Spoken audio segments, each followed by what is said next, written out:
Bueno, les prometí una entrevista con mujeres empoderadas que conocen a la perfección economía, tema de finanzas, y hace rato yo a María la venía pispeando ahí en los medios de comunicación cuando venías con nosotros al programa a la mañana y dije, María tiene que estar en el canal. Así que gracias porque, bueno, abriste la puerta de tu casa. No, gracias a vos, la verdad que muy contenta de estar acá también, así que gracias por los halagos. Bueno, María Castiglioni, tenés una consultora, ¿dónde te pueden encontrar? Sí, CIT Asesores Económicos, donde bueno, desde 2005 que estamos junto con Camilo Tiscornia, después se sumó Ricardo, mi hermano, que es economista, a hacer asesoramiento económico, seguir la macro argentina de la región.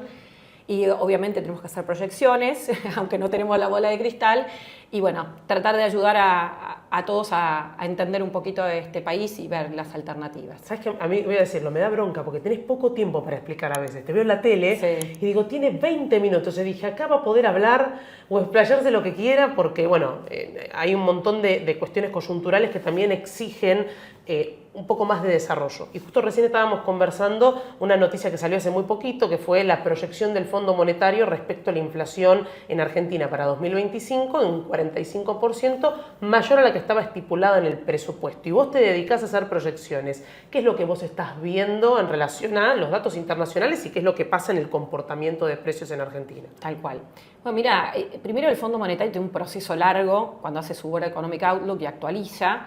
Imagínate, tiene en todos los países miembros, que son más de 130, donde tratan de entender el país, cada uno de los países, y hacer estimaciones, y tienen su proceso interno, con lo cual tienen que generar un rezago. Por lo general van actualizando más tarde. Nosotros estamos permanentemente mirando los datos y ajustando, entonces es diferente en ese sentido, lo mismo que pasa con el Banco Mundial u otros organismos. Pero obviamente es un referente porque vos mirás el panorama de todo, ¿no? De toda la película, del mundo en general y de cada uno de los países. Sirve más que nada como referencia para entender un poquito qué ven de riesgos, de la dinámica de una economía, en este caso de Argentina. Ellos ahí estiman, digamos, una inflación que para nosotros es demasiado alta. De hecho, la economía argentina ya está con una inflación bajando los 2 últimos meses, septiembre 3,5%, y nosotros estamos viendo los datos de octubre, a la tercera semana, que justo lo tengo acá abierto, y 4 semanas móviles, que es comparar las últimas 4 semanas que tenemos de relevamiento, o sea, la última de septiembre, las 3 primeras de octubre contra las 4 anteriores, nos está dando 2,9%, o sea, está corriendo entre 3 y un poquito abajo de 3% mensual. Tema de proyección, para explicar a la gente, porque lógicamente que el ANSES tiene que el INDEC tiene una estructura mucho más grande para poder hacer la medición en distintas partes. ¿Cómo hace una consultora para hacer la medición privada con las herramientas que ustedes tienen? Bueno, es un trabajo bastante arduo. Hoy con la tecnología es mucho más fácil que lo que era antes.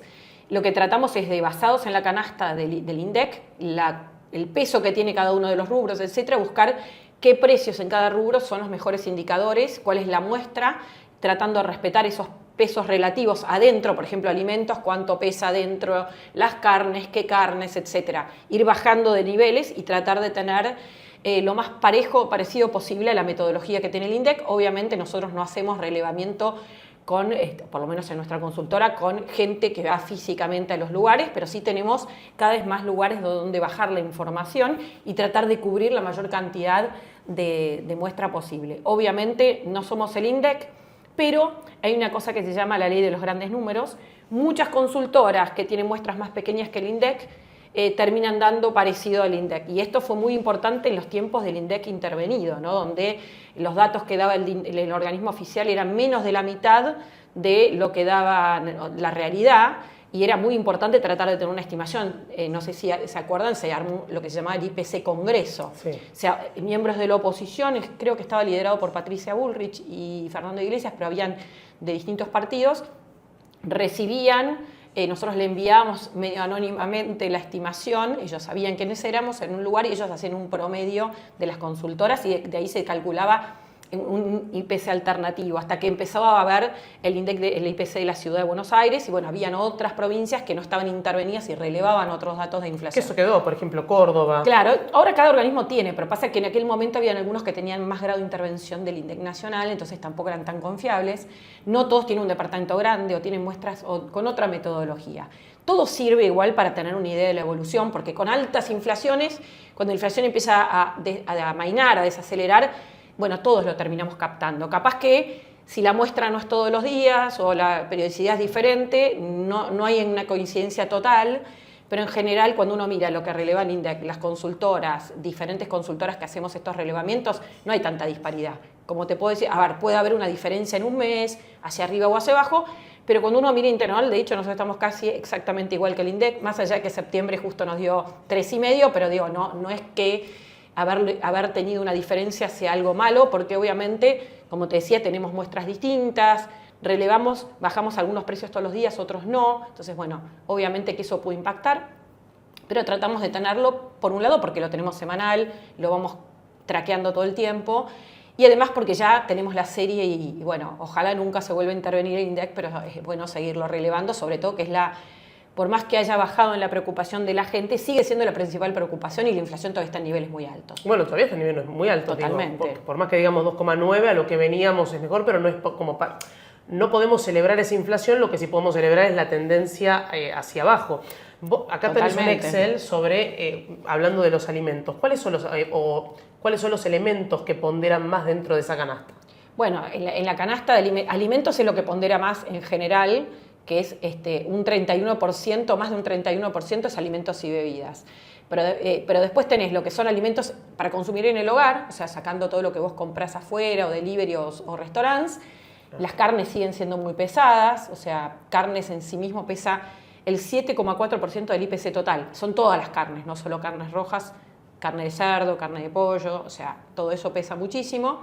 Es muy sensible cuando hay algún cambio en ese rubro, por eso muchas veces cuando miramos la historia reciente, recordemos la época de Moreno, que ahora está tanto en las redes, es el que había en la Secretaría de Comercio instalado controles de precios máximos, cupos y también provisión de exportar carne en su momento con la idea de que la carne fuera barata en Argentina. Fue barato un tiempo hasta que un día no quedamos sin ganado y por lo tanto tuvimos que empezar a importar carne y ahí sinceramos de un día para el otro esa distorsión que había. Pero obviamente es un precio muy, muy sensible y por eso es que muchas veces está puesta la lupa ahí.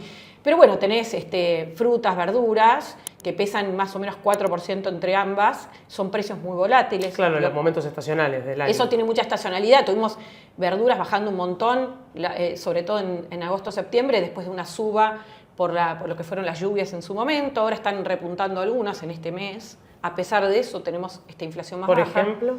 Bueno, las calabazas, algunos rubros, cuando los que van al supermercado lo podrán ver, de repente aparece un precio más alto. Las frutas vienen bien, por el contrario, habían subido el mes pasado, pero tienen mucha volatilidad, por eso se los trata de sacar junto con turismo y otros componentes que tienen mucha volatilidad, lo que se llama precios estacionales, ¿no? Que a veces te ayudan a una inflación total más baja, a veces te complican, ¿no?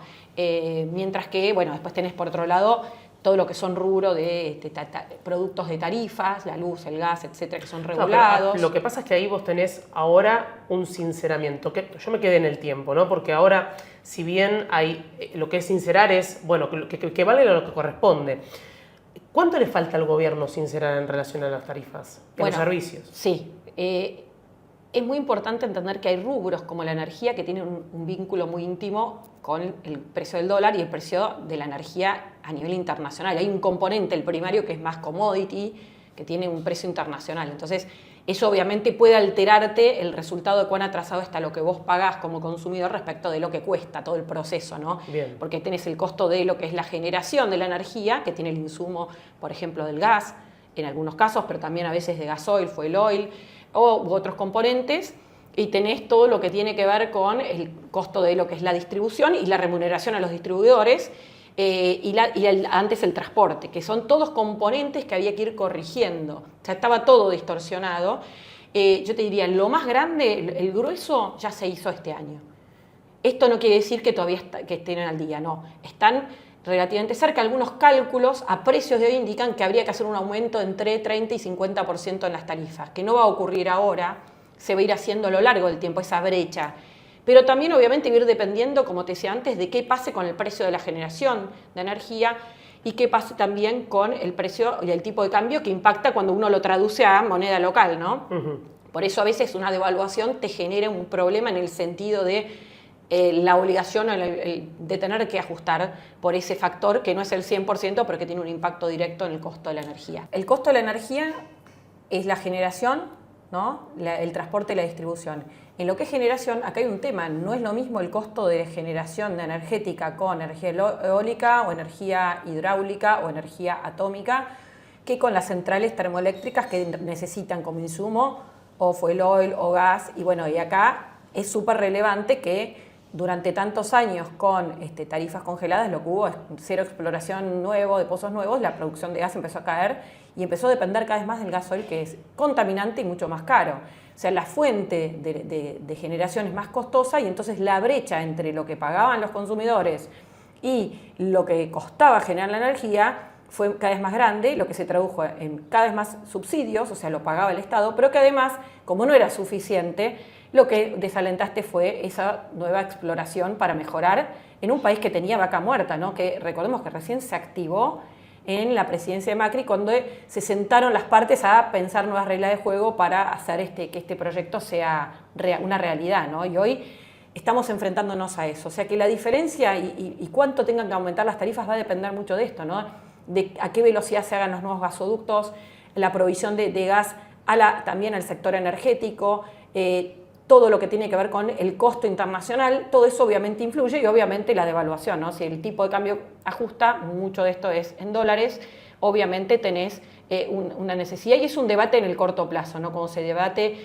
o se debatía hace unos meses si el gobierno iba a devaluar o iba a tocar el crawling peg, porque obviamente eso hubiera implicado tener que retroceder escalones en términos de claro, cuando vos decías que era cuánto faltaba o qué porcentaje faltaba, lo grueso ya se hizo en este momento. Lo grueso, la mayor parte se hizo en los primeros meses de este año, se siguió haciendo los meses pasados, algunos meses donde hubieron algunos ajustes, pero todavía obviamente hay que llegar al 100% a cubrir casi, o por lo menos todo, y que quede solo la tarifa social como subsidio, esa es un poco la meta. La idea del gobierno lo plantearon el 13 de diciembre pasado y lo revalidaron ahora con el proyecto de ley de presupuesto, es ir achicando esa brecha, pero no de un saque, ¿sí? Terminarla en lo que queda este año, pero sobre todo en los 2 próximos años, o sea que no va a ser algo de shock, sino que va a ser más gradual. Más gradual, o sea, el shock lo tuvimos en la primera parte y lo demás un poco más, exactamente, un poco más laxo. Ahora, te voy a llevar por varias partes, porque hay cosas que me interesan, que te escuché hablar, vi que te apasionan mucho y también, y tiene que ver con, a ver, las discusiones actuales de coyuntura. Lo escuchaba Sturzenegger el otro día respecto a lo que tenían que hacer esta cuestión de medida de desregulación del Estado, burocrático, el rol que tienen las empresas, pero incluso también los distintos actores. Lo que está pidiendo hoy el Estado es empiecen a jugar ustedes. Y no solamente le pide a las empresas, sino también le pide a las provincias y a los municipios. O sea, lo que es el federalismo fiscal. ¿Qué es lo que, o por lo menos, cuál es tu mirada sobre lo que viene sucediendo en la Argentina? Vos dijiste la palabra subsidio. Estamos acostumbrados a que Nación se haga cargo de muchas cuestiones que hoy quizás las provincias y los municipios deberían activar. ¿Cómo ves ese panorama hoy en relación a lo que el gobierno le pide y cuál es la respuesta también de los gobernadores? Bueno, es muy interesante lo que vos planteás porque ha habido, digamos, desde la Constitución del 94 se planteó modificar una cosa que es muy determinante a la hora de ver gastos e ingresos de los distintos niveles de gobierno, que es el régimen de coparticipación. Y eso es muy complicado porque requiere unanimidad. Entonces han habido parches, un parche atrás del otro, que ya es un enjambre total, y eso fue distorsionando lo que cada provincia recibe de recursos del Estado Nacional, cuántos incentivos tenía a recaudar en su propia provincia y qué gasta, ¿no? También hay toda una mezcla, y la política fue llevando a que además los planes que son dirigidos a sectores de menos ingresos, por ejemplo, planes para trabajar, planes que acompañan la educación, bueno, había familias que de repente tenían planes nacionales, provinciales, municipales, otras que no tenían nada. O sea, se ha ido complejizando cada vez más. Lo mismo la obra pública. La gestión de Alberto Fernández, el grueso de la obra pública era obra chiquitita, cordón cuneta, que la pagaba el gobierno nacional.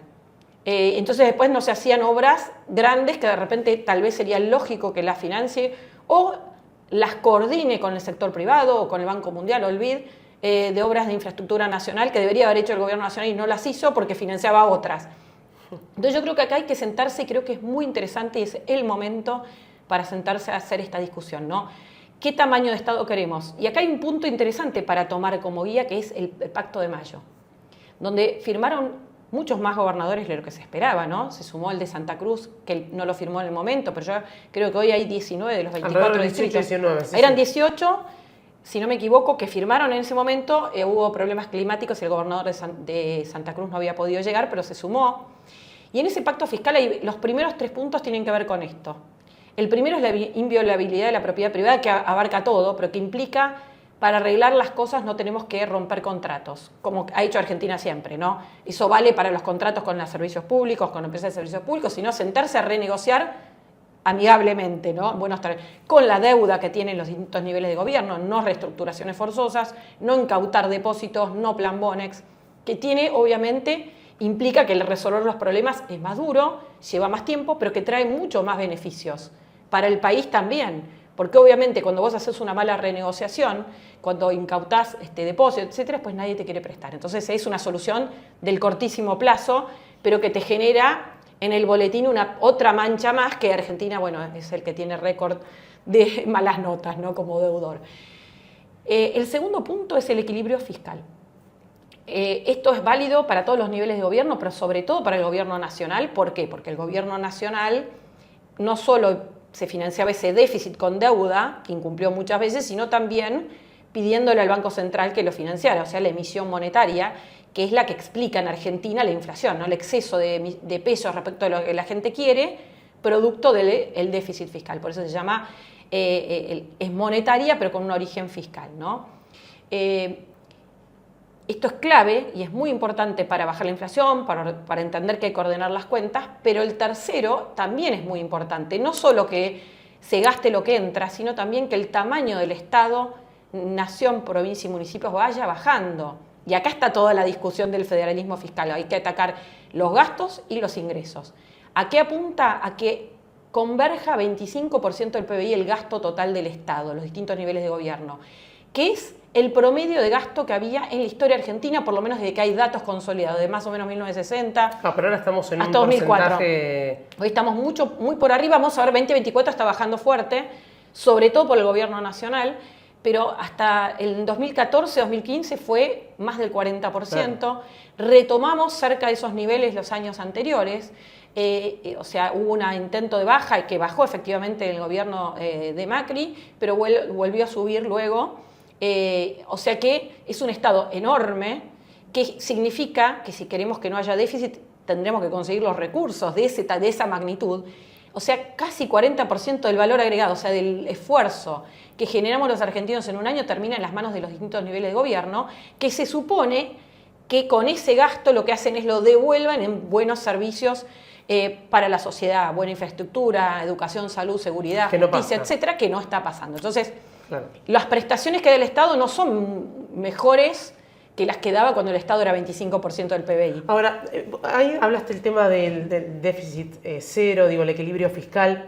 Sturzenegger dijo una frase, dijo a los empresarios, no me pidan que bajen impuestos, pídanme que baje el gasto. Lo que pasa es que los medios de comunicación titularon de esa forma y se descontextualizó cuando él explica esta cuestión de si yo gasto más, tengo que cobrar un impuesto. ¿Cómo lo podrías explicar o bajarle a la gente? Perfecto. Es un poco el punto 3 y el punto 2 del pacto fiscal juntos. ¿A qué apunta? Lo que no puede corregirse, porque no tenemos... A ver, no es que no pueda haber déficit fiscal o es malo que haya déficit fiscal en algún momento. De hecho, nuestros vecinos, Estados Unidos y Europa, también tienen déficit fiscal. Pero ¿qué pasa? Ellos tienen cómo financiarlo barato. ¿Qué significa barato? Una tasa, para darte un ejemplo, en Brasil el riesgo país es 200 puntos básicos o 200 y pico, o sea, 2% anual en dólares más que la tasa de lo que le cuesta el Tesoro de Estados Unidos. O sea, es muy barato. ¿Qué significa? Que si es barato, vos sabés que el gobierno lo va a poder refinanciar, que no le va a costar tanto. Y hay como distintos cálculos técnicos de lo que se llama la sustentabilidad de la deuda. ¿Qué significa? Si a lo largo del tiempo uno proyecta, si esa deuda se va agrandando permanentemente o no se agranda, y eso es si es sustentable o no, si se puede financiar a esas tasas de interés. Y que aparte, cuando el tamaño de la deuda es cada vez más grande y la economía deja de crecer, la tasa que te empieza a cobrar el mercado es más alta y se te hace cada vez más insustentable. Es como que terminás como yéndote a una situación de difícil resolución. Argentina no cuenta con esa herramienta y por mucho tiempo probablemente no cuente, porque hemos incumplido muchísimas veces, entonces tenemos una mala nota. Eso lo refleja el riesgo país, pero también la calificación que tenemos como deudores. Entonces hay que hacer buena letra por mucho tiempo. Entonces el punto de partida va a haber equilibrio fiscal. Eso es inamovible. Si queremos bajar impuestos, que es el deseo, porque obviamente, como te decía, un gasto público de casi 40% del PBI requiere, aunque haya algo de déficit, o había hasta el año pasado déficit, que igual los impuestos sean muy altos. Se han ido creando nuevos impuestos o aumentando alícuotas de los impuestos que ya existían o generando regímenes de retenciones que después no te las devuelve el Estado, etcétera. Cada uno que tiene una pyme, una empresa pequeña o grande, lo conoce de memoria, hasta incluso los autónomos. Entonces esa voracidad fiscal se explica porque hay mucho gasto. Ahora, si yo quiero bajar los impuestos, por más que crea que eso va a ayudar a que la gente empiece a pagar más, que haya menos evasión, en el cortísimo plazo lo cierto es que caen los ingresos, después se recuperan. En Argentina no se puede dar el lujo de que le caigan ingresos y haya déficit. Por eso el mensaje de Sturzenegger es: generemos o presionemos al gobierno o los distintos niveles de gobierno para que baje el gasto, para que esa baja de gasto permita al principio que haya superávit. Y si vemos que eso es permanente o lo se puede sostener en el tiempo, ahí sí hay margen para decidir bajas de impuestos permanente. Porque la verdad que han habido experiencias de baja de impuestos, por ejemplo, retenciones, que se bajaron a principios de 2016, se eliminaron algunos rubros, pero que después se tuvieron que reimplantar, porque había déficit y en un momento Argentina se quedó sin financiamiento, no nos quisieron prestar más. Entonces me parece que un poco el mensaje del gobierno es ese: hay que poner en debate, sobre la mesa de debate, qué hace cada nivel de gobierno, qué tiene que hacer cada nivel de gobierno y por lo tanto qué gastos tiene que incurrir cada nivel de gobierno y en base a eso qué impuestos requiere. Y ahí discutir también si algunos impuestos tienen que desaparecer y entonces qué otro lo va a reemplazar. Te doy un ejemplo: ingresos brutos a nivel provincial, que es el peor de los impuestos. ¿Por qué? Porque es un impuesto que se llama en cascada. Vos, cada uno de los niveles, es más, cuanto más valor agregado, peor es la carga de ingresos brutos, porque cada nivel del proceso productivo tiene que pagar ingresos brutos. Es el impuesto del impuesto. Sobre la venta, claro. Entonces vos comprás un insumo que le tenés que sumar ingresos brutos. Ponele 3%, pero muchas ya tienen alícuotas de 6%, de 7%, por ahí han ido subiéndola calladitos, cuando en el 2020, con la excusa de la emergencia económica, se eliminó el pacto fiscal, que era eso que se habían comprometido las provincias en 2018, que era ir reduciendo la alícuota de ingresos brutos progresivamente, entre otras cosas. Se empezó a aumentar y bueno, y cada nivel, digamos, de proceso productivo, cuanto más etapas tenga un proceso productivo, o sea, más elaborado, sí, más carga de ingresos brutos vas teniendo, y eso no lo ve. Claro, y no lo ve el consumidor, no lo ve. Entonces, claro, pero eso te quita muchísima productividad. Y eso obviamente es una fuente de ingresos de muchas provincias, ingresos lo que llaman propios, pero que en definitiva está oculto, son ingresos ocultos. Lo mismo las provincias o municipios que empezaron a meter tasas adentro de las facturas, que eso es algo que vos lo ves chiquitito y en general nadie le presta mucha atención en la factura. Después, a partir de todo lo que se habló, empezamos a mirarlo y en algunos lugares incluso es 5% y después otro 5% y después un 3%, empezás a sumar y tenés un 20% arriba de lo que es el costo de la energía en esos impuestos que en realidad no te dan ningún servicio concreto como vos consumidor y no tienen nada que ver con la provisión de la luz. Claro, con el servicio que te están dando, la contraprestación en absoluto. Ahora, tema técnico, pero sí me interesa bajarlo a tierra, porque viste que hay mucha discusión, el 0,43 del PBI, el 5%, 15 puntos del PBI, para dimensionar y que la gente entienda. Cuando uno habla de un punto del PBI, o para entender o poder hacer una comparación, ¿de cuánta plata estás hablando? Bueno, hay que medir bien, ver el PBI, eso está alterado a veces por las variaciones entre la Argentina, viste el tipo de cambio, o sea, dólar, a qué tipo de cambio lo medimos, si es el oficial, si es el blue. Y bueno, hoy igual estamos con una brecha bastante... Hoy con la brecha la distorsión es mucho menor, pero ponele 600.000 millones de dólares, sería un PBI promedio 23-24 de Argentina, un punto del PBI serían 6.000 millones de dólares. Bueno, ¿sí? O sea, un 0,43 no estamos hablando de una chirola, ¿no? Una chirola. No, y acá el problema que es que cuando uno empieza a mirar lo que es el gasto, te pasa como en tu casa o como en una empresa también. Obviamente hay gastos que tienen más peso, en el caso del gobierno nacional lo más relevante son las jubilaciones, lo más pesado jubilaciones y pensiones, pero después tenés una infinidad de gastos. Si vos tenés que cerrar el déficit de 5% del PBI, tenés que recortar en todos lados, no es que decís, bueno, saco los subsidios y ya está. No. Y aparte no los podés eliminar todos de una vez. Entonces tenés que hacer como empezar a mirar con una lupa, primero haces una barrida rápida, que es lo que hizo el gobierno nacional al principio, y después empezar a mirar partida por partida y empezar a ir viendo qué gastos en realidad no corresponden. Las medidas, por ejemplo, de ayer, que tienen que ver con la estructura que era lo que era la AFIP, que ahora va a tener otro nuevo nombre, pero sobre todo una mirada de otra estructura, tiene que ver en parte con eso. Seguramente va a haber evaluación de qué pasa con las pensiones por discapacidad, cuántas realmente tienen que darse y cuántas no. Cómo es la estructura en las distintas oficinas del Poder Ejecutivo que puede manejar, digamos, esa parte de la estructura, ¿no? Entonces, pero para eso tenés que redefinir qué queremos que haga cada oficina del Estado y qué estructura se requiere, además teniendo en cuenta los cambios tecnológicos, los cambios de mirada. No es lo mismo si yo tengo programa de precios justos, programa de precios cuidados, control de precios, información de costos de la empresa, todo eso que se pedía hasta el año pasado a las empresas, el tamaño de estructura que vos tenés que tener en la Secretaría de Comercio y para abajo, por ejemplo. Claro. Que si vos tenés una estructura que está pensada en defensa de la competencia, etcétera, que tiene otras herramientas y no necesitas de repente una burocracia tan grande. Bueno, vos, espera, me estás saliendo un montón de ventanas y te quiero 3 horas de entrevista. Sí. Porque hablabas sobre cómo va cambiando el tema de la tecnología, los cambios de AFIP. A mí me quedó muy fuerte lo que fue la conferencia en el coloquio de ideas de Sturzenegger cuando le dice a los empresarios no queremos privilegios. Simplemente dentro de lo conceptual. Pero viste que, creo que pasó un poco desapercibido. Adorni explica que se disuelve la AFIP para pasar a otro organismo desde otra mirada, pero también que, por ejemplo, los medios de comunicación van a empezar a pagar el IVA, ¿no?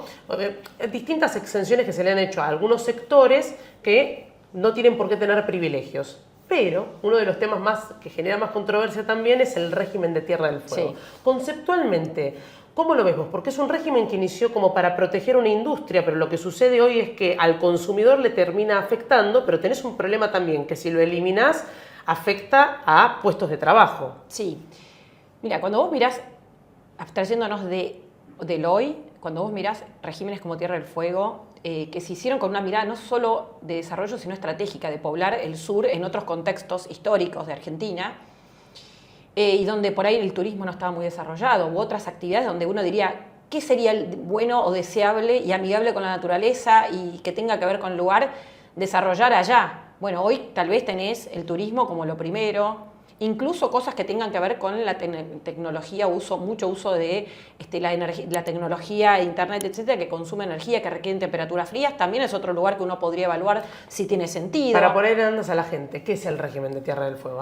Es un régimen que tiene grandes excepciones, muchísimas distintas excepciones, que permiten importar a lo que ellos llaman la isla, insumos, y generar sin impuestos, llevarlos al continente. Lo que hace en general termina pasando es que se terminan armando celulares, heladeras, televisores, etcétera, con distintas excepciones de impuestos para venderlas en Argentina. Para ello, además, de alguna manera, hay aranceles altos en la mayoría de esos productos que compiten con Tierra del Fuego. No solo que tienen que entrar pagando impuestos, todos los impuestos, sino que además tienen altas aranceles de importación y en algunos casos, en algunos años, existieron también cupos. ¿Qué ocurre con esto? Que en definitiva los 47 millones de argentinos terminan pagando productos mucho más caros de los que se consiguen en el exterior para beneficiar a un grupo de personas que cobran ingresos altos, pero que además es una población chica. A veces, años atrás, habíamos hecho el análisis de que solo con los derechos de importación, eliminando el régimen de Tierra del Fuego, solo con derechos de importación normales de esos productos sin un arancel más alto para proteger, pero aranceles normales que no son bajos en el Mercosur, sobre todo en estos productos, porque es el bloque de los más proteccionistas del mundo, lo que se recauda por derecho de importación, si se usara para reconvertir a los trabajadores que están involucrados en esas actividades, alcanzaría. Lo que pasa es que obviamente hay intereses políticos, intereses sectoriales, que han ido llevando que esto se extendiera en el tiempo. Otros regímenes en otras provincias que existieron antes fueron achicándose o prácticamente diluyéndose, pero esto quedó y no es que están ahí porque hay una ventaja competitiva genuina, ¿no? Hay compañías que tuvieron que producir allí, que tercerizaban con otros que tenían la fábrica y que solo producían en 2 partes del mundo y en Argentina, ¿no? Y que en definitiva era más caro importar las partes que el producto terminado. Entonces, ¿qué valor agregaban en ese sentido? Y los consumidores terminamos pagando caro productos que son computadoras o celulares que son hoy fundamentales para la conectividad, para la educación, para el trabajo. para generar empleo, pero también para que cada uno de nosotros nos informemos. O sea, eso es productividad para la Argentina, ¿no? Para todos los argentinos. Entonces, en definitiva, hace también a la competitividad del país. Son regímenes que en realidad requieren discutirse en el Congreso. El gobierno anterior prorrogó el régimen, entonces hay toda una discusión que tiene que ser un poco más amplia para cortar con ese régimen, ¿no? Y terminando con este tema, porque te quiero llevar al que a vos te va a divertir, desde el punto de vista de un economista, cuando hablamos de controles de precios o regímenes para poder, me sale cuidar, pero sería para poder proteger a la industria nacional, ¿qué es lo que pasa a largo plazo? ¿O cuál es tu opinión desde tu punto de vista, no? Sí. La verdad es que creo que es una mirada que existió mucho post Segunda Guerra Mundial durante varias décadas en la región sobre todo, que era cerrarse, tratar de lo que se llama sustituir importaciones, que para eso había industrias que necesitaban una protección porque no teníamos o la escala o la experiencia, entonces teníamos protección con altos aranceles, con cupos de importación. Esto ha pasado durante mucho tiempo en Argentina. Y el problema es que obviamente vas desarrollando industrias que a veces no son lo competitivas que deberían ser si se abriera la economía, que lo pagan los consumidores más caro, que de repente tenés menos escala y que si abrís la economía tampoco podés exportar.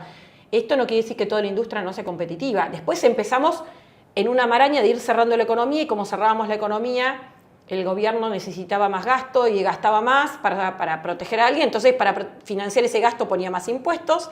Entonces la industria me dice, bueno, pará, yo tengo muchos impuestos, si vos me abrís hoy, no puedo competir. Entonces estamos en esa discusión que vamos prolongando el tiempo y hay sectores que tienen el arancel externo común del Mercosur, que hay sectores que tanto en Brasil como en Argentina tienen altos aranceles, pero tenés además otros aranceles sobre esos, negociados, cupos de importación o, digamos, una cantidad de regímenes y reglas que lo que hacen finalmente es que los argentinos paguemos más caro muchos productos y por otro lado termina generando una regla donde al final la empresa dice, bueno, ya está, si bien el sindicato me pide cualquier disparate, lo pago, total, el consumidor lo paga, pues no le queda otra.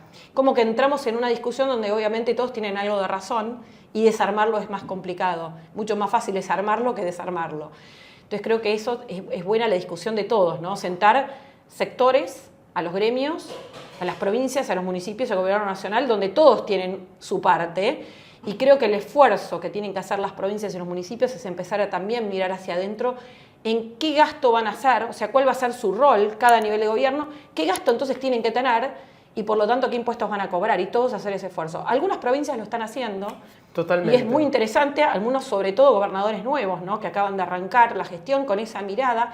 Hay otros que no, entonces creo que eso no es parejo.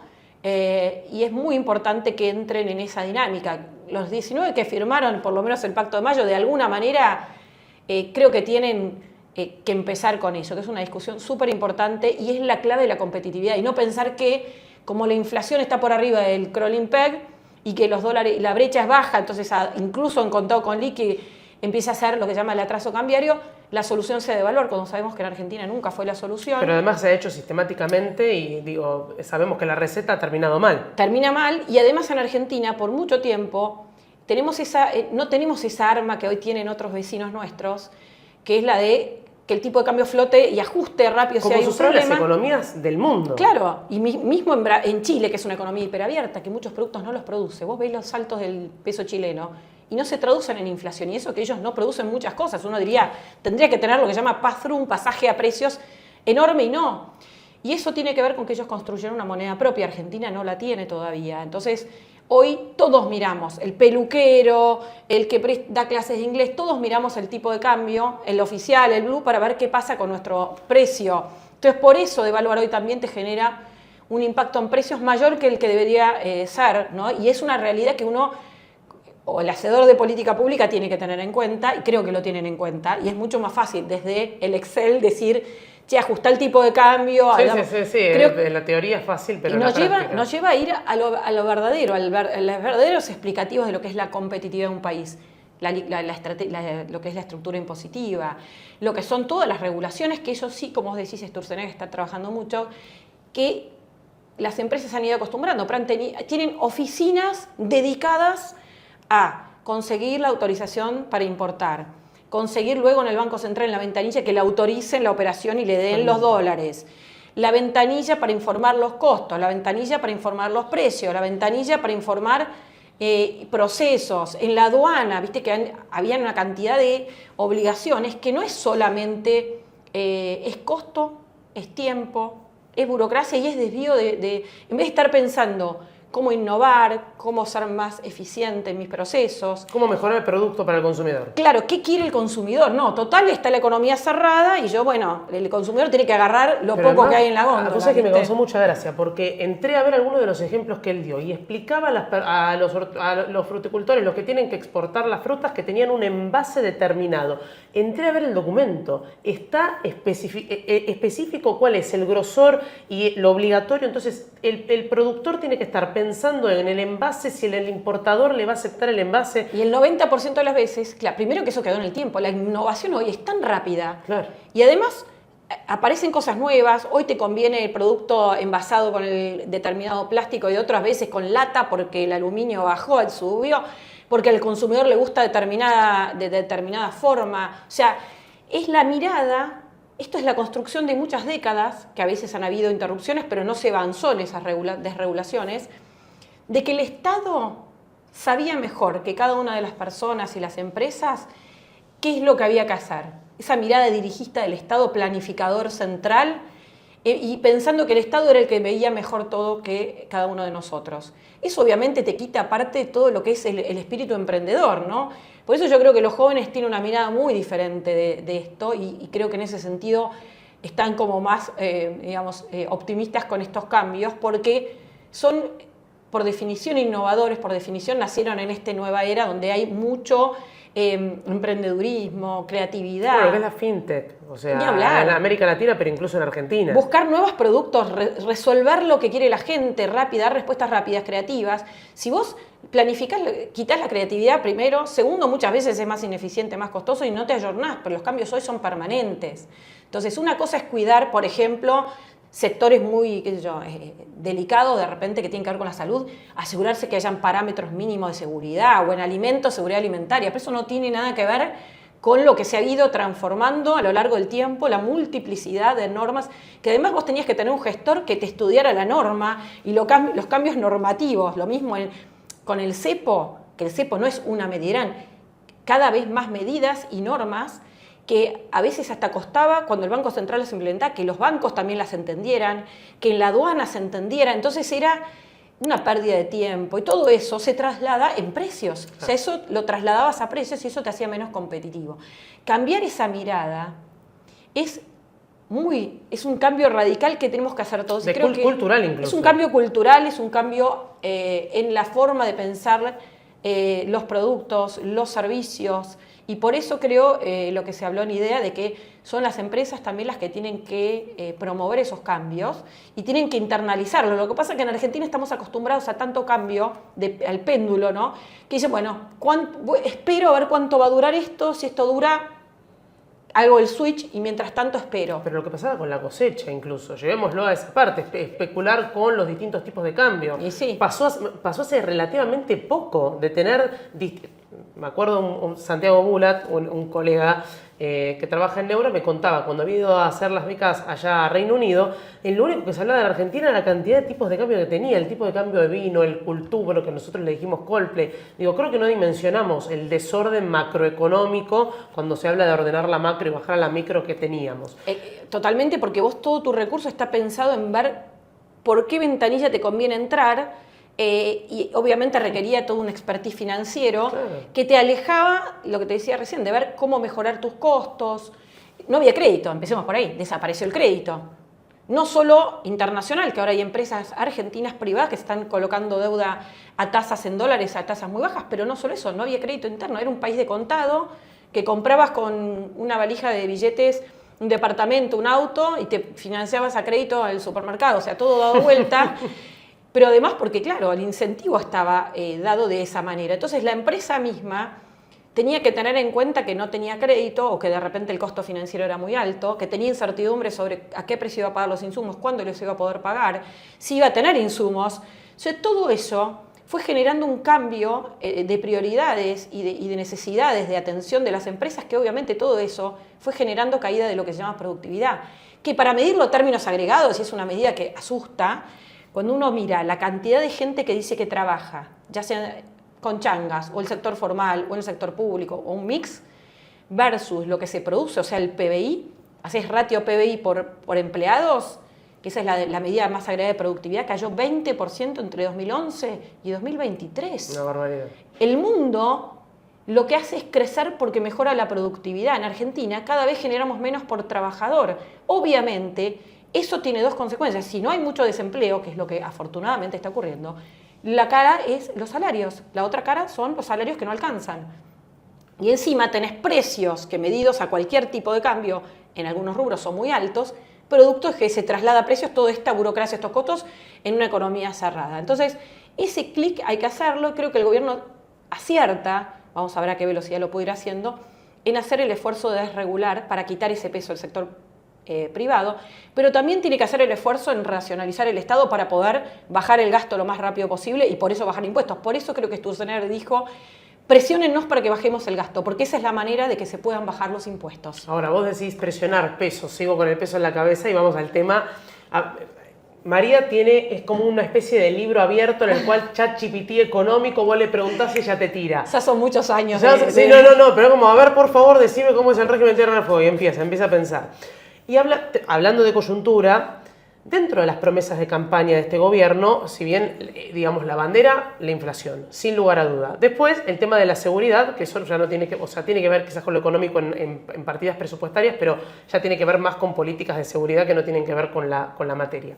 Pero también hablamos de lo que era la dolarización. Sí. Y muchos están yo digo muchos, lo que se genera en redes sociales, en la discusión es qué es lo que pasó con la dolarización, porque uno dice, pero pará, si vos tenés una moneda fuerte, como sucedía en Brasil, que le dabas $1 y te dicen, no, a mí dame un real, y vos ajustás las cuentas, no es necesario dolarizar. Pero apareció Milei hablando de dolarización endógena. Sí. Contame un poco a la gente qué significa eso y ¿cómo ves vos la dolarización en la Argentina? Perfecto, muy interesante porque es un tema que me apasiona, te digo la verdad, me apasiona porque además viví estudiando y después en los primeros años de mi profesión en la plena convertibilidad, que no es igual a la dolarización, pero tiene muchas similitudes.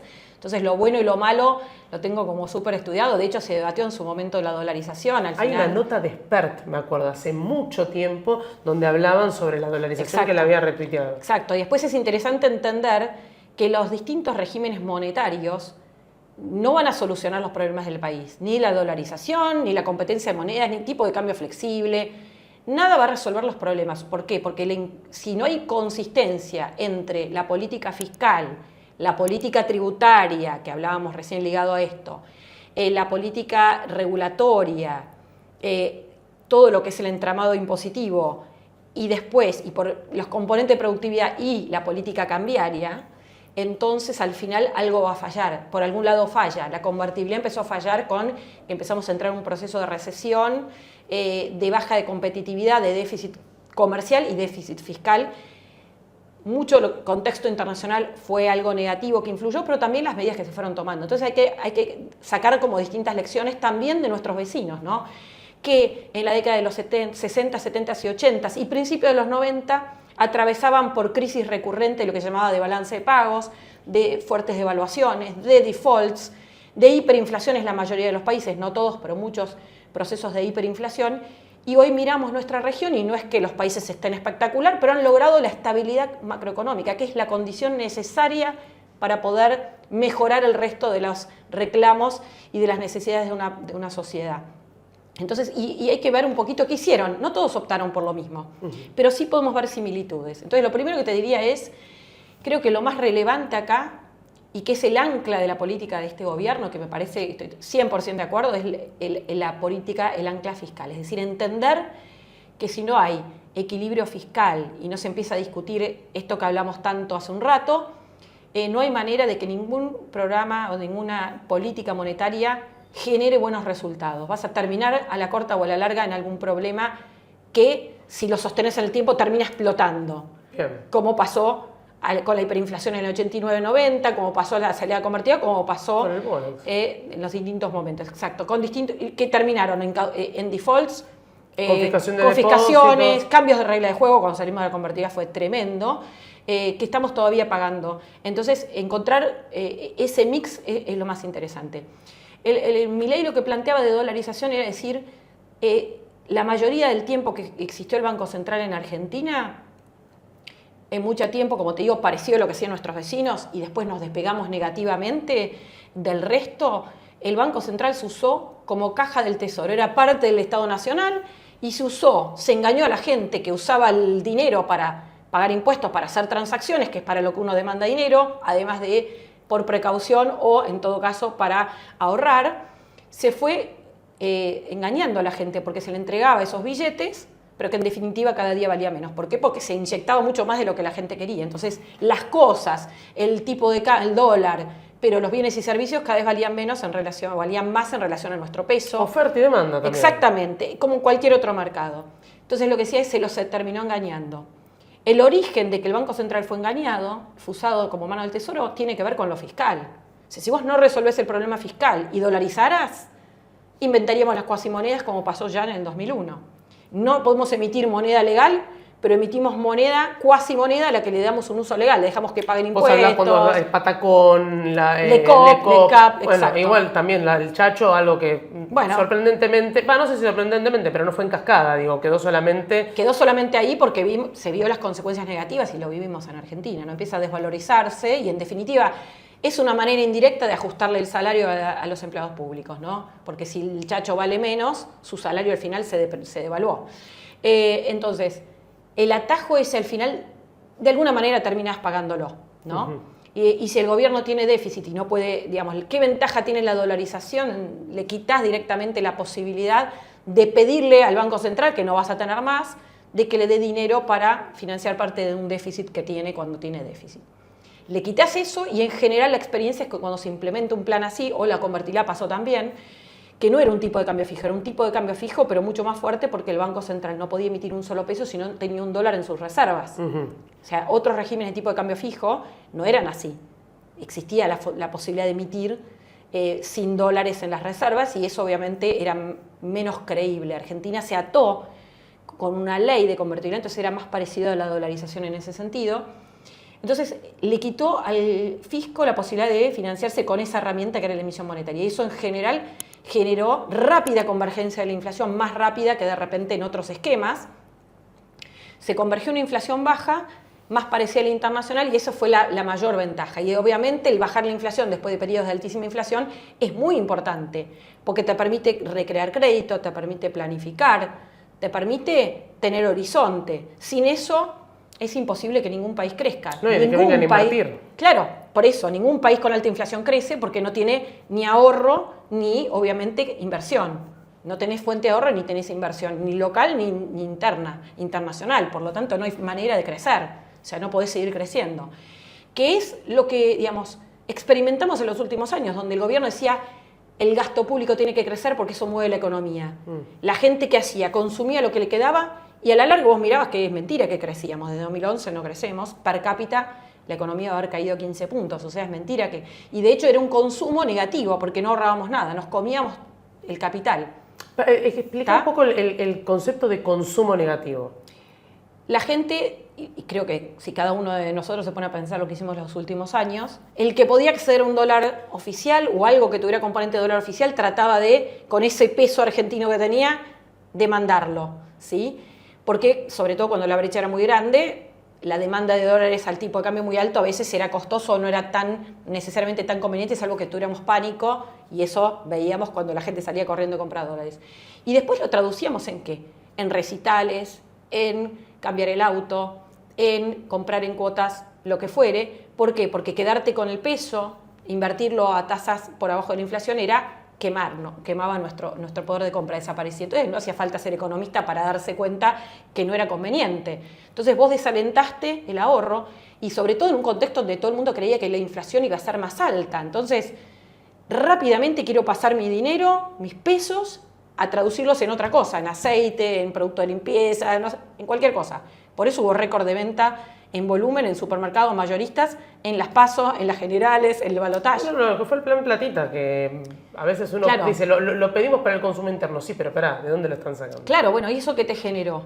Que el ahorro fue cero, la inversión fue cero, y todos, ¿no? Las empresas se estoquearon de productos, se estoquearon de insumos, pero eso en definitiva ni siquiera ayudó para que el PBI no cayera, porque el promedio del año pasado cayó. Lo sostuviste un trimestre, pero después se derrumbó, porque además todos estábamos llenos de stocks. Claro. ¿Entendés? Entonces, el consumo, cuando uno mira la variable, aumentó mucho más que el PBI, medido desestacionalizado y en volumen, consumo privado, y ahora cayó mucho más que el PBI. Y habitualmente se mueven muy parecidos. Y eso tiene que ver con esas conductas totalmente disruptivas, pero que al final ni siquiera lograron el cometido de que la economía no cayera. Ahora, te pregunto, María tiene que trabajar, pobre, yo la tengo acá. Pará, yo le voy a contar a la gente, se terminó la batería del micrófono, es terrible. Me pasó también con una entrevista muy interesante y directamente se cortó la grabación, lo cual yo estoy todo el tiempo atenta, por eso los miro.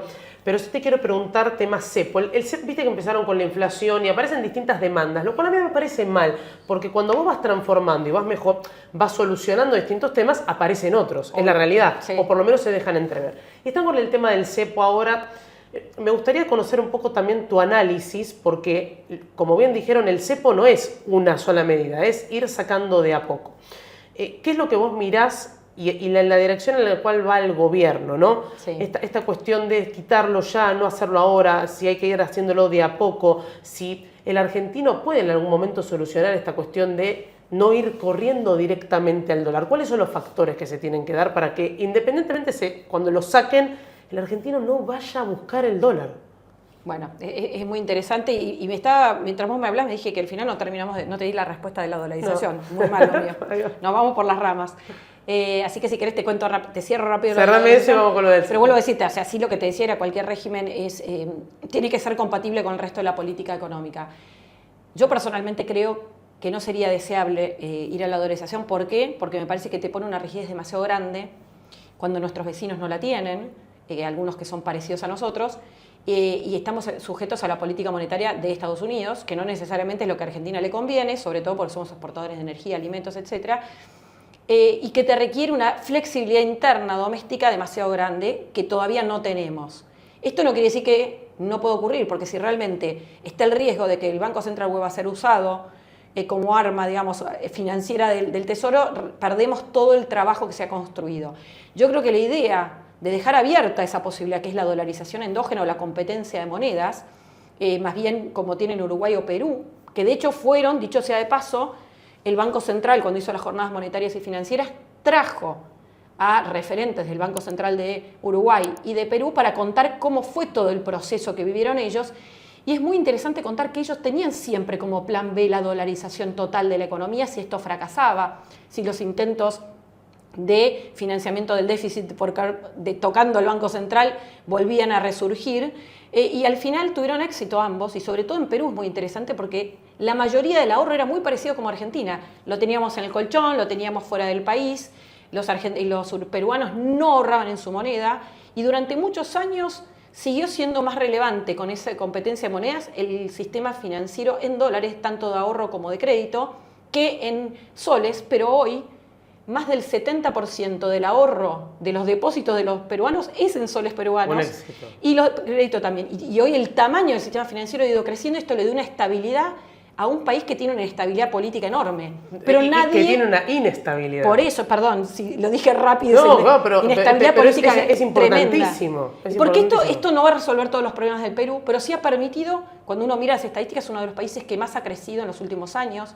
No es que ha resuelto todos sus problemas de pobreza y desigualdad, pero hay que mirar de dónde venían y cómo están hoy. Sin esa estabilidad no hubiera sido posible y nadie la discute hoy. Y eso es valiosísimo. Pasa lo mismo en Uruguay, que tiene la posibilidad, la eventualidad de que cada uno de ellos puede elegir qué moneda usar. Y eso es interesantísimo. Obviamente que trae desafíos como todas las alternativas. Y yo creo que eso es muy interesante. Dolarización endógena, ¿qué significa? Si los argentinos optamos, como está empezando ahora y el blanqueo fue un puntapié. La gente depositó los dólares que por ahí tenían en el colchón, que muchas veces lo compró en el blue no porque tenía ingresos, ni siquiera por ahí eran ingresos blancos, digamos, formales, pero que no podía ir al dólar oficial, entonces iba al blue a comprar. Era mucho más fácil. Claro, y no lo tenía registrado por un problema normativo. No, incluso gente que tenía plata blanca que la pasó al mercado blue, o sea, eso. Exactamente. Y ahora lo blanquea y la deja en el sistema, o porque le ponen un fondo, que ahora se armaron fondos en dólares, o porque quiere pedir un crédito hipotecario y comprarse un inmueble, o porque quiere comprar autos y bueno, empezar a generar un sistema financiero en dólares, ¿no? Que los bancos empiecen a prestar y está empezando a andar. Yo creo que eso es muy interesante y vamos a ir viendo, chequeando, traqueando. Acá la palabra clave es la confianza, que la gente crea que no van a cambiarte las reglas, que no te van a tocar tus depósitos. Hoy la confianza está en la medida que los depósitos volvieron a los niveles que habían llegado en el gobierno de Macri y después rápidamente cayeron después de las PASO 2019. Ahí te das cuenta cómo los argentinos enseguida, equivocados o no, toman decisiones mirando lo que puede pasar y viendo la historia, ¿no? Entonces, la dolarización endógena o la competencia de monedas te permite eso, ¿no? Que si los argentinos no quieren pesos, irán cada vez más al dólar y viceversa. Y hoy todavía los impuestos se pagan en moneda local, con lo cual hay una parte de la demanda en pesos que es medio obligada, pero también es cierto que hay lugares del país donde es más complejo, que no hay tanta cultura financiera, donde la gente no vio los dólares, nunca compró dólares. Y entonces, bueno, creo que es interesante ver cómo va evolucionando. Obviamente siempre esto sujeto ¿a qué? A sostener el equilibrio fiscal, a ir corrigiendo o saneando el balance del Banco Central, y ahí vamos al tema del cepo también, ¿no? Sanear el balance del Banco Central, ¿qué significa? Que no solo el flujo lo tenés que arreglar, o sea, hay una mirada, cuando liberemos, sacar el cepo, ¿qué significa? Quitar todas las trabas de acceso de pesos a dólares, ¿no? No solo para pago de importaciones y exportaciones, que eso se está flexibilizando muchísimo. Ya la última norma que se hizo al final de la semana pasada implicó que todas las importaciones ya se pueden pagar a 30 días, salvo algunas excepcionales que se pagan antes, ¿no? Energéticas y algunas otras. Sí, recordemos la dificultad que era de poder adquirir los distintos insumos. Digo, de hecho, no se podían hacer. No se podía, había... Y no podían producir, Claro, no, y este gobierno había puesto un nuevo régimen cuando asumió, que algunos eran a varios meses. Entonces hubo un momento en el medio donde todavía estaba totalmente desordenado, ni hablar que muchos tenían problemas con sus proveedores a los que todavía le deben dólares de importaciones del año pasado, ¿no? Y de dos últimos años. Pero eso es importante, perdón que te haga un paréntesis. Cuando uno piensa la deuda que tiene Argentina como Estado, no es solamente con el Fondo Monetario Internacional que está en la discusión política, es a los importadores, la deuda que tiene con los mismos argentinos. Digo, la deuda tiene una dimensión mucho mayor, claro, que a veces creemos que solamente radica en el Fondo Monetario, que tiene una quizás característica política con mucha más ponderación. Pero digo, la deuda son otros actores. Porque tenés la deuda del gobierno nacional total, de los cuales el Fondo Monetario es el 10% aproximadamente, claro, no es nada, mirando el total, y después tenés todos los distintos tipos de deuda, y después esa deuda cruzada que adquirió el Banco Central, pero que en realidad eran los privados que tenían que pagar sus importaciones, por ejemplo, o remitir utilidades y dividendos, y el Banco Central, por lo que era el cepo, no los dejó. Lo de las importaciones fue más complicado porque les había autorizado primero y después no le dio los dólares porque no estaban a ese tipo de cambio, con una brecha de casi 200%, pero que en definitiva era una decisión del Banco Central. Esos dólares se los tenía que entregar a los privados, y ahí se se propuso el BOP real, se les permitió acceder al contado con liquidación, pero bueno, ir limpiando toda esa deuda, y mucho de los pesos que estaban guardados en el Banco Central también era el correlato de esa deuda que tenían los importadores, que bueno, lo dejaban depositado. Entonces, vos tenías un Banco Central con reservas negativas, pero también con un montón de problemas que te hacían difícil decir, bueno, si yo saco todas las restricciones, ¿qué va a pasar? ¿Qué es lo que le preguntan ahora a los economistas? Bueno, vos te acordás que el año pasado la pregunta era, ¿vamos a una hiperinflación? ¿Cuál va a ser la inflación? O sea, de hecho, te diría, la mayor probabilidad era caer en una hiperinflación, que obviamente es un extremo de la caída de la huida del peso, ¿no? Y hoy la pregunta cambió por completo. Hoy la pregunta es, por ejemplo, ¿cuándo salimos del cepo? Si la devaluación, si vamos a ir a un tipo de cambio fijo flexible, ¿cuándo va a ser? Si la inflación va a estar, como dijo el Fondo Monetario, en 45, como un techo, o va a ser 18. Eso cambió por completo, y sobre todo la pregunta es qué pasa con la actividad económica, es decir, el foco está puesto en el ritmo al cual la economía se va recuperando. pero bueno, es un foco totalmente diferente y esto no es menor. Salir de un proceso que se espiralizó es sumamente difícil porque requiere tomar medidas, pero además generar credibilidad para torcer eso, ¿no? Y al principio esa credibilidad tardó. Es decir, había una idea de, está bien, se cortó el chorro de la emisión con el equilibrio fiscal, pero ¿cuántos meses va a durar? ¿Es sostenible? ¿No es sostenible? Bueno, también lo que enfrentó el gobierno con la discusión en el Congreso de los vetos fue también una prueba, más allá de la discusión puntual de cada caso particular, de si se podía sostener el ancla de la política económica, que es el equilibrio fiscal, ¿no? Repetí esta idea que dijiste sobre que los economistas tienen recursos finitos y que esta cuestión no parece insensible ante la situación. Pero ¿cuál es la tarea del economista? Bueno, esto es muy importante, es lo primero que aprendemos cuando estudiamos economía, que es obviamente que uno tiene, primero, entender muy bien el diagnóstico, el punto de partida del cual estamos. Segundo, cuál es el objetivo al que querés llegar, pero sobre todo cuáles son las restricciones que tenés, o sea, cuáles son las herramientas con las que contás para poder ejecutar políticas públicas. Entonces, el primer diagnóstico que tuvo este gobierno, por ejemplo, era que si no se cortaba a cero la emisión monetaria, entonces el riesgo de hiperinflación estaba ahí latente, porque además no contábamos, como en otros momentos, del financiamiento a través del endeudamiento, es decir, financiar ese gap entre lo que gastamos y lo que ingresa para que sea algo gradual, por ejemplo, en los mercados internacionales, un riesgo país de 2.700 puntos básicos, que era lo que había a fin del año pasado, obviamente era imposible, ni siquiera con 1.000 puntos básicos es viable eso. Entonces, cortar con eso era muy difícil, muy complicado y obviamente pasar de 5 puntos de déficit a 0 requiere decisiones duras, no es fácil y por supuesto que vas a tener un montón de sectores afectados que no van a estar contentos, pero el objetivo acá es entender que si no se cortaba con la expectativa de espiralización de la inflación, no había precio y ahí sí el riesgo de pobreza y deterioro iba a ser muchísimo mayor. Obviamente siempre es un contrafáctico. Y la otra es ver qué herramientas contás también de política económica, ¿no? O sea, incluso cuando se discute el atraso cambiario. Bueno, nosotros como país, el Banco Central tiene la herramienta de dejar flotar el tipo de cambio y que llegue al nivel que llegue, después converja. Y hoy en Argentina no tenés, porque como no tenemos moneda, todo salto cambiario termina teniendo un efecto en los precios que es mucho mayor del que naturalmente debería tener. Entonces, terminás rompiendo toda esta convergencia de la inflación, todo este cambio en las expectativas que cuando uno mira lo que se pensaba que iba a pasar a principio de año, tanto los economistas como el mercado, en los futuros, Cierto, como en la gente, y bueno, las expectativas de inflación eran altísimas y fueron de a poco corrigiéndose a la baja.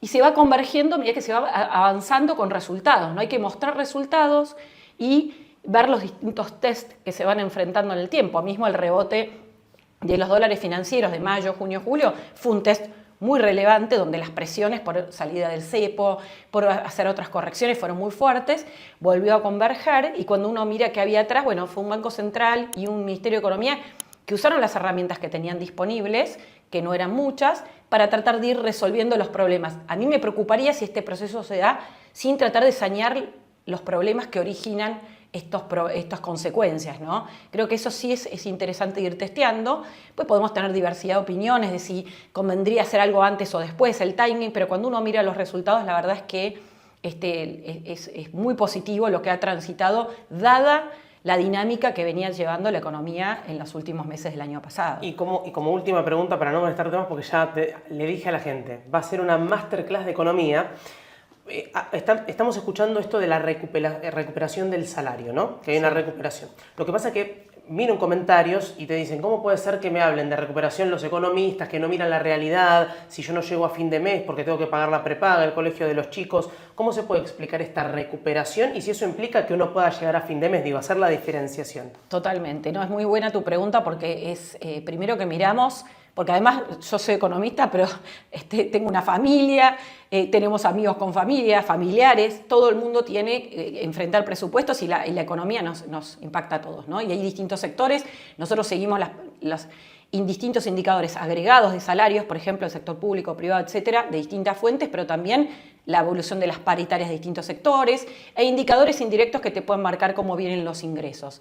Entonces, cuando uno dice están mejorando los salarios, ¿qué quiere decir? Que mensualmente, a partir de abril, en promedio, el aumento de los ingresos está ganándole el aumento de los precios. O sea, eso implica que va mejorando. ¿Qué quiere decir? Que mensualmente está empezando a recuperar vemos un sendero de recuperación, pero obviamente el nivel de los ingresos sigue bajo y es un poco la discusión.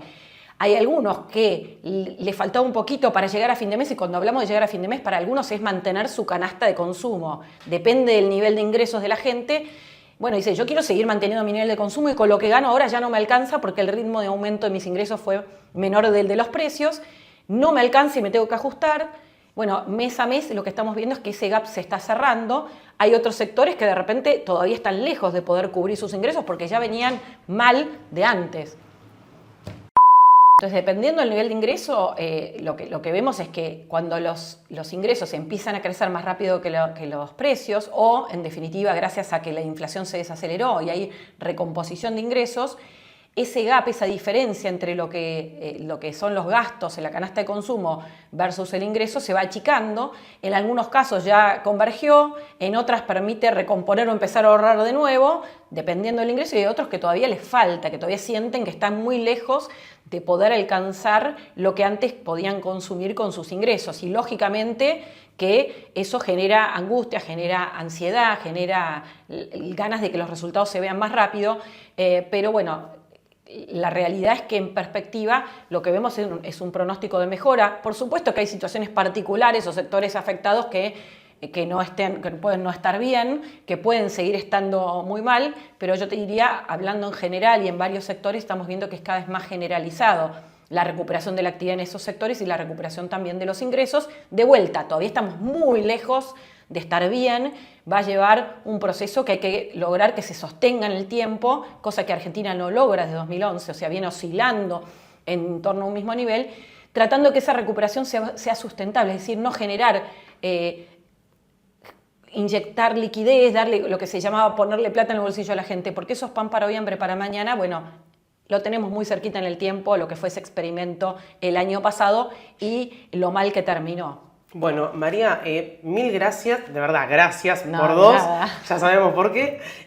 Decirle a la gente cuáles son las redes sociales y la consultora, Dale, repetiles, buenísimo. y te invito nuevamente para que hablemos de tema jubilaciones, de tema de salarios, recuperaciones y también, bueno, privatizaciones, si te interesa. Pues es uno de los temas que va a estar en boga ahora en estos meses, el proceso de privatizaciones.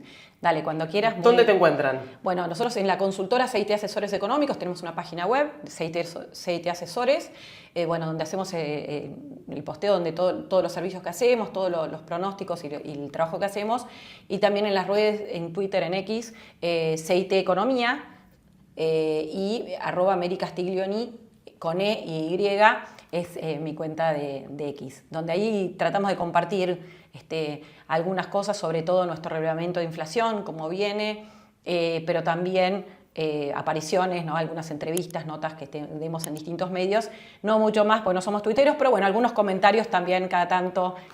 Por lo menos para seguir. Cada tanto lo hacemos, sí. Muchas gracias. No, gracias a vos.